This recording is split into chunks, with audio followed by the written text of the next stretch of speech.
let's go ahead and just model ourselves a quick little mug here. Alright, so I have my orthographics all done, sort of imported, project set, all that good stuff. So I'm just going to go ahead and start with a cylinder. I don't think I sized this one particularly well, so what I'm going to do is start... I'm going to make sure that this is centered on the origin, because it'll let me use symmetry, which is nice, and then I'm going to scale and adjust this orthographic accordingly so that it actually matches where it should, more or less. I'm not too worried about the top. Anywho. Alright, so what I'm going to do, I just like working in wireframe mode, and I also like working without my grid, because I think it's annoying. I'm going to go ahead and sort of line this up a little bit better. And what I'm going to do is just... having a decision. I'm very tired right now. Alright, so I'm just going to take the bottom face and just extrude that down a little bit. Extrude that down. I was hitting G to repeat the last command. This mug, there's a lot of like weird perspective stuff going on here. It's not actually tapering down like this, but I did not do a good job taking pictures.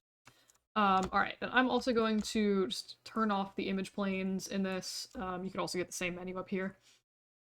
Alright, so what I'm gonna do is go ahead and I'm gonna add the handle first, because that's always the most annoying part. So I'm gonna isolate the edges where the handle should be. And it seems like they should sort of line up around here, and I've like set this orthographic up very badly. Don't worry about... Press and hold D to change the pivot. Don't super worry about that right now if you've not seen it before. Alright, so what I'm gonna do... I'm just gonna cheat a little bit and just sort of rotate this slightly so that one of these faces is sort of lined up where I kind of want it. So I'm gonna go ahead and just select... I select down this entire line and just deselect until where I need. And then I'm just gonna go ahead and extrude these. And actually what I'm gonna do for this... I guess it doesn't super matter. There's better and worse ways that'll make your life easier or harder. So I like adding just like a tiny little extrude like this in before I start extruding out, and it just makes smoothing a little bit easier. If you're not smoothing, it doesn't matter. It's just like a complete waste of time and edge loops. So what I'm going to do is just add in a few loops. I'm not really going to pay attention if they follow the orthographics, and I'm going to delete these faces, making a hole in the model. And then what I'm going to do from there is just sort of manually go in, arg, and start curving some of these. And if my... that was weird. If my mug, or if I had rotated this better, these would be lined up like perfectly on top of each other. The rotating thing I did is not ideal, but like as a quick and dirty, it kind of works. I'm gonna move these down a little bit because that's sort of tapered a little bit more. It seems like there's maybe a little bump there. I'm gonna add kind of a few more loops there than I might otherwise have done, just to sort of capture that like tiny detail. And again, just sort of moving these, not doing anything like crazy fancy. I'm just gonna extrude these again. And at this point, I don't want to use the extrude tool. And if I'm scaling these, I want to not use the middle of this. Because if I do, it's going to make my mug like really short that way, which I don't want. So I'm just going to make sure that either I just move the vertices manually, or I just sort of...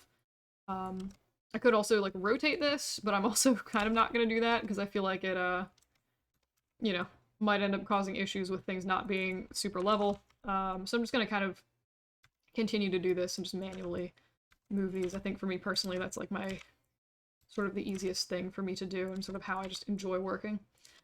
Alright, so now we have something that is vaguely mug-shaped. What I'm going to do, we need to figure out a way to bridge these pieces. So I'm going to go ahead and actually just do an edit mesh bridge. And boom, now we have a sweet-looking little mug handle. Heck yeah. Alright. The faded boot. I modeled like 4 mugs in the last 2 days for weird demos, and I'm just like, why am I modeling another mug? Alright, so I don't have good pictures for this, but you can see if you look at the top, there's a taper, and then this goes down in the bottom. So I'm just gonna kind of like fudge in a little bit of that detail with an extrude. Like I said, just wigging this aggressively. So I'm just gonna sort of keep extruding with the G key, and just scaling. Oh yeah, I think I have a keyboard overlay. I might have to turn it on, sorry about that. So just continuing to G to re-extrude, and then just scaling in. And then I'm gonna use the multi-cut tool. It's Control-Shift-X. It works the same as the Insert Edge Loop tool. That's how I'm using it. It's just easier because I don't need to click a button up there. So now we have like that goofy little taper on the bottom. And what we can do is just select the top of this and then deselect the sides. And once again, you know, the reference is like a little wonky for the top version, but it's not a terribly thick mug. So I'm just gonna make like a small lip, and then it goes down a little bit on the inside, gets slightly thicker, and then more or less just sort of goes down straight after that. Now one thing I do get a little bit weird with mugs is they usually get like a little thicker towards the bottom in my experience, and then the bottom is not totally round. Or I'm sorry, it's not totally flat, and it's not like a totally uniform thickness. So I'm gonna go ahead and just say cool, like that's a mug, looks kind of mug-like. Now I probably could have gone through and this I do want to try using insert edge loop. If I did like a shift, add this loop in, it'll give a little bit of roundness to the sides of those, which look kind of nice, I think. And then again, if I wanted to, I could do that up here. It's gonna mess a little bit with the shape of this, and it kind of like, you know, breaks some stuff. I don't think it's worth it. It's also not actually flat like that. So this is one of those weird objects where like they also usually smooth pretty nicely on their own. So like, cool, now you've made a mug. Huzzah, mugs.